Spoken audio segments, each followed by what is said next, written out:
آپ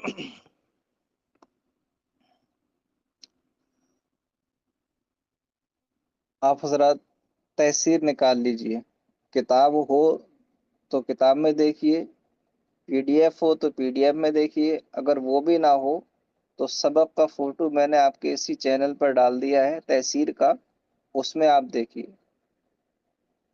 صفحہ نمبر 9، نبذۃ تاریخیۃ عن نشأۃ علم المصطلح والاعتبار التي مر بها، یہاں سے دیکھیے۔ بسم اللہ الرحمن الرحیم، نبذۃ تاریخیۃ عن نشأۃ علم المصطلح والاطوار التي مر بها۔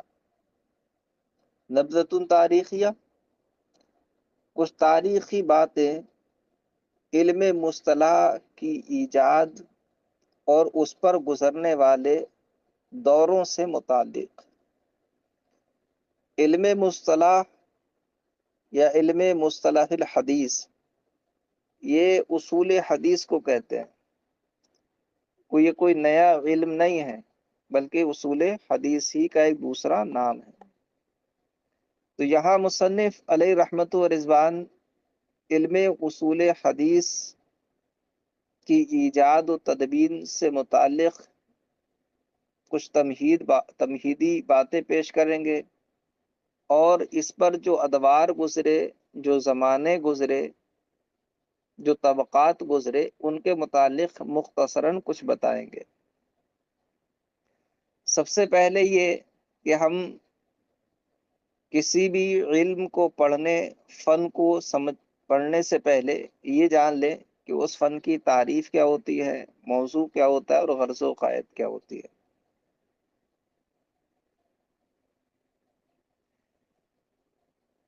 علم اصول حدیث یا علم مصطلح الحدیث، اس کی تعریف اسی کتاب میں آئے گی انشاءاللہ تعالی، کہ علم اصول حدیث وہ علم ہے جس کے ذریعے انسان احادیث کی جانچ اور پرخ پر قادر ہوتا ہے۔ وہ احادیث کی تمیز کر پاتا ہے کہ کون سی صحیح ہے، کون سی مقبول ہے، کون سی ضعیف ہے، کون سی موضوع ہے، کون سی حسن ہے نا، کون سی موقوف ہے، کون سی مقطوع ہے۔ وہ احادیث کی جو جانچ پرکھ ہوتی ہے سند اور متن کے لحاظ سے، تو وہ جس علم کے ذریعے، فن کے ذریعے انسان حاصل کرتا ہے، اسی کو اصول حدیث کہا جاتا ہے۔ علم حدیث کا موضوع سند اور متن دونوں ہیں، کیونکہ اس میں سند سے بھی بحث ہوتی ہے اور متن سے بھی بحث ہوتی ہے، اور علم اور فن میں جس چیز کے حوالے سے ذاتیہ سے بحث ہوتی ہے وہی اس علم یا فن کا موضوع کہلاتی ہے۔ تو اس کا موضوع سند اور متن دونوں ہیں۔ اور غرض و غائد کیا ہے؟ سعادت دارین سمجھ لو، یا احادیث صحیحہ کو احادیث سقیمہ سے ممتاز کرنا، یعنی ان کے امتیاز پر قادر ہونا، یہ اس کی غرض و غائد ہے۔ بہرحال تو یہ علم اصول حدیث ہے، اور اسی علم کے ذریعے ہم احادیث نبویہ کی بصیرت حاصل کرنے تک پہنچتے ہیں۔ لہذا یہ علم پوری رغبت اور پوری توجہ سے سیکھا جائے تاکہ ہم احادیث کی پرخ کر سکیں، کوئی حدیث ہمارے سامنے پیش کرے تو ہم اس کو جان سکیں کہ یہ حدیث کس درجے کی ہے۔ اصل میں ہوتا کیا ہے کہ وہابیہ وغیرہ جب ان کے سامنے ہم یا ہمارا کوئی سنی اپنے موقف، اعتقاد یا عمل سے متعلق کوئی حدیث پیش کرتا ہے اپنی تائید میں، تو سامنے والا کہہ دیتا ہے کہ یہ حدیث ضعیف ہے، یہ حدیث موضوع ہے۔ اب کئی بار وہ انسان پریشان ہوتا ہے کہ یار اب میں کیا کروں؟ تو وہاں پریشانی اس لیے لاحق ہوتی ہے کہ علم اصول حدیث سے انسان عاری تھا، اگر علم اصول حدیث اس کو ہوتا تو وہ فوراً پوچھتا کہ اس حدیث میں وجہ ضعف کیا ہے، کیوں ضعیف ہے یہ، یا یہ حدیث موضوع ہے، اس کی وضع کا قول کس محدث نے کیا ہے اور کس بنا پر کیا ہے۔ تو اس طریقے سے اگر وہ سوال کرے گا تو پھر سامنے والے کے لیے مشکل کھڑی ہو جائے گی۔ لیکن جب علم اصول حدیث سے انسان عاری ہوتا ہے تو اپنی پیش کردہ حدیث پر بھی اس کو تحقیق نہیں ہوتی ہے کہ یہ میں حدیث پیش کر رہا ہوں یہ کس درجے کی ہے نا۔ اور کبھی اس کا الٹا ہوتا ہے کہ سامنے سے کوئی حدیث پیش کی جو آپ کے نظریات یا معمولات کے خلاف ہے، اب آپ کو اس کی حیثیت معلوم نہیں ہے تو آپ اس سے مرغوب ہو گیا کہ یار یہ تو حدیث پیش کر رہا ہے۔ لیکن اگر آپ کو اس کی حیثیت معلوم ہوگی تو آپ واضح کر دیں گے کہ بھئی یہ حدیث جو ہے ضعیف ہے، یہ حدیث موضوع ہے، یا یہ حدیث منسوخ ہے، یا اس میں جو ہے خلل خفی ہے یا علت مخفیہ ہے، اس کی جو استدلال میں خرابیاں ہیں وہ سب آپ واضح کر دیں گے اگر آپ کو علم اصول حدیث میں شغف ہوگا، علم اصول حدیث کا درک ہوگا۔ تو بہرحال یہ کیونکہ احادیث نبویہ کے ذخیرے کی جانچ و پرکھ کا علم ہے، اس میں بصیرت حاصل کرنے کا علم ہے، اس لیے پوری توجہ سے پڑھا جائے اور اس کے اصول و ضوابط ذہن نشین رکھے جائے تاکہ ور وقت کام آ سکے۔ اب آپ کو تو معلوم ہے کہ ہر علم کے لیے کچھ بنیادی چیزیں ہوتی ہیں، بنیادی ضابطے ہوتے ہیں، کچھ بنیادی باتیں ہوتی ہیں۔ تو اسی طرح علم اصول حدیث یا علم مصطلح کے لیے بھی کچھ بنیادی چیزیں، بنیادی باتیں، کچھ بنیادی اصول ہیں۔ تو سب سے پہلی اصل یہ ہوتی ہے کسی بھی چیز کی کہ بھئی وہ چیز ثابت کہاں سے ہے،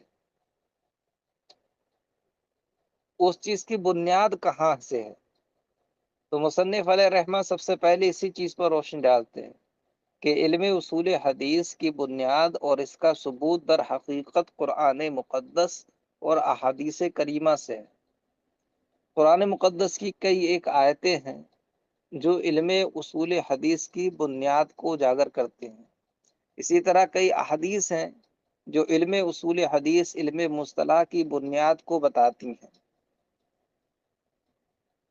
اسی کا مصنف علیہ رحمہ یہاں ذکر کرتے ہیں، دیکھیں کتاب دیکھیں۔ یلاحظ الباحث المتفحص ان الاسس والارکان الاساسیۃ لعلم الروایت ونقل الاخبار موجودۃ فی الکتاب العزیز والسنۃ النبویہ۔ فرماتے ہیں کہ غور و خوض کرنے والا، تلاش و جستجو کرنے والا اس بات کو ملاحظہ کرتا ہے کہ علم روایت اور خبروں کے نقل کرنے کے بنیادی اور اساسی ارکان اور احکام یہ اللہ تعالیٰ کی کتاب عزیز اور سرکار کی سنتوں میں موجود ہے۔ فقط جاء فی القرآن الکریم قولہ تعالی، کیونکہ قرآن مقدس میں اللہ رب العزت کا یہ فرمان آیا ہے، فرمایا یا ایھا الذین آمنوا ان جاءکم فاسق بنبأ فتبینوا۔ اللہ پاک فرماتا ہے کہ اے ایمان والو، اگر تمہارے پاس کوئی فاسق کوئی خبر لے کر آئے، فتبینوا تو اس کی تفتیش کر لو۔ تو یہ آیت کریمہ علم روایت کی بنیاد کو بتاتی ہے کہ ہر ایک شخص کی بات نہیں مان لی جائے گی، ہر ایک شخص کی روایت قبول نہیں کر لی جائے گی، بلکہ اس خبر لانے والے کو دیکھا جائے گا کہ وہ کس درجے کا انسان ہے۔ اگر وہ عادل ہے، سچا ہے، بامروت ہے، متقی پرہیزگار ہے، حافظہ اس کا مضبوط ہے تو اس کی بات قبول کر لیں گے کیونکہ وہ اعتبار کے لائق ہے۔ لیکن اگر وہ جھوٹا ہے، فاسق و فاجر ہے، حافظہ اس کا کمزور ہے، عادل نہیں ہے، تو پھر اس کی بات نہیں مانی جائے گی۔ کیونکہ اس کی خبر میں اب بہت سارے احتمال ہیں. جھوٹا ہے تو احتمال جھوٹ کا ہے، اگر وہ فاسق ہے تو احتمال بہتان کا بھی ہے، جھوٹ کا بھی ہے، اگر وہ اس کا حافظہ کمزور ہے تو احتمال نسیان کا ہے کہ بات کشتی بھول کر اسے کچھ بتا رہا ہے. لہذا اس کی خبر میں بہت سارے احتمال ہو گئے، اس کی خبر کو قبول نہیں کیا جائے گا. تو یہ آیت کریمہ اس بات کو بتاتی ہے. اور بعین ہی یہی تمام چیزیں علم اصول حدیث میں ہوتی ہیں کہ وہاں بھی خبر کس کی قبول کی جائے گی، کس کی قبول نہیں کی جائے گی، تو وہاں بھی یہی سب تفصیلات ہوتی ہیں. تو یہ آیت کریمہ علم روایت کی بنیاد ہے، علم روایت کا سر چشمہ ہے.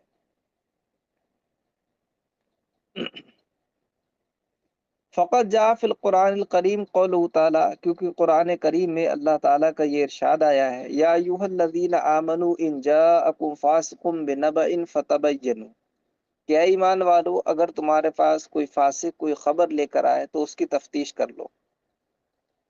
وجاء فی السنۃ قولہ صلی اللہ تعالی علیہ وسلم، نور اللہ امرأ سمع منا شیئا فبلغہ کما سمعہ فرب مبلغ اوعى من سامع. اور سنت یعنی حدیث میں مصطفیٰ کریم صلی اللہ تعالی علیہ وسلم کا یہ فرمان آیا ہے کہ نور اللہ امرأن، کہ اللہ شاد و آباد رکھے اس شخص کو، سمع منا شیئا، جس نے ہم سے کچھ سنا، فبلغہ کما سمعہ، پھر اس کو جیسا سنا تھا ویسا ہی دوسرے تک پہنچا دیا. فرب مبلغ اوعى من سامع، کیونکہ کئی بار بہت سے وہ لوگ جن کو بات پہنچائی جاتی ہے وہ سامع سے زیادہ اس بات کو محفوظ رکھنے والے ہوتے ہیں. ایک وفی روایت، اور دوسری روایت میں یہ ہے، فرب حامل فقہ الی من هو افقہ منہ ورب حامل فقہ لیس بفقیہ، کہ بس اوقات فقہ کا اٹھانے والا اس کو اٹھا کر لے جاتا ہے اس شخص کی طرف جو اس سے زیادہ فقیہ ہوتا ہے، اور بسا اوقات جو فقہ کو اٹھائے ہوئے ہے وہ خود فقیہ نہیں ہوتا ہے. ایک حدیث میں سرکار نے یہ فرمایا. تو آخر کی یہ جو حدیثیں ہیں، یہ دونوں حدیثیں، اس سے نقل اخبار کی بنیاد کا پتہ چلتا ہے کہ خبریں احادیثیں ایک دوسرے کی طرف منتقل کرنا چاہیے، کیونکہ سرکار صلی اللہ تعالی علیہ وسلم نے اپنی حدیث اور اپنی خبر دوسرے تک پہنچانے والے کے لیے شاد اور آباد رہنے کی دعا فرمائے. فرمائے نظر اللہ عمران سمع منا شیئا فبلغہ کما سمعہ، سرکار نے اس شخص کے لیے دعا شاد و آبادی کی فرمائے کہ جو ہماری بات جیسی سنی ہے ویسی دوسرے تک پہنچا دے، تو اللہ اسے شاد و آباد رکھے. اور پھر اس کی وجہ بھی بتائی کہ کیوں انسان حدیث دوسرے تک پہنچائے، اس کی وجہ بھی بیان فرمائے. کیونکہ کئی بار ایسا ہوتا ہے کہ جس کے پاس وہ حدیث ہے اور جس تک وہ لے کر جا رہا ہے، تو جس کو حدیث پہنچائی گئی کئی بار وہ زیادہ ذہین و فطین اور زیادہ حفظ مضبوط رکھنے والا ہوتا ہے، تو وہ حدیث کو زیادہ محفوظ رکھ لیتا ہے اس سے جس کے پاس وہ ابتداءً حدیث تھی. اور کئی بار ایسا ہوتا ہے کہ جس کے پاس حدیث ہے وہ حدیث کو یاد تو رکھ رہا ہے مگر اس میں اتنی صلاحیت نہیں ہے کہ اس حدیث سے مسائل کا اخذ کر سکے، کیونکہ وہ فقیہ نہیں ہے. اور جو سامنے والا دوسرا بندہ ہے وہ فقیہ ہے، اس کے اندر فقیہانہ صلاحیتیں ہیں، تو اگر وہ حدیث اس کو دے دی جائے تو اس حدیث کا جو مقصد ہے مسائل کا استخراج و استنباط، مسائل نکالنا، وہ اس مقصد کو پورا کر دے گا. تو مسائل احادیث سے جو نکالے جاتے ہیں وہ تبھی تو نکلیں گی جب احادیث فقہا تک پہنچے، مجتہدین تک پہنچے. اور مجتہدین تو سرکار صلی اللہ تعالی علیہ وسلم کے زمانے کے بعد بھی ہونے والے تھے. سرکار صلی اللہ علیہ وسلم کو اس کا علم تھا کہ مجتہدین تو رہیں گے، قیامت تک رہیں گے. تو اس لیے سرکار نے نقل اخبار کا حکم دیا کہ خبریں میری نقل کی جائیں، دوسرے تک پہنچائیں جائیں، تاکہ ان احادیث سے مسائل نکالنے والے مسائل نکال سکیں، یاد رکھنے والے ان کو یاد رکھ سکیں. تو نقل اخبار اور علم روایت، ان دونوں کی جو اصل ہے، ان دونوں کی جو بنیاد ہے، وہ قرآن مقدس اور احادیث کریمہ میں موجود ہے.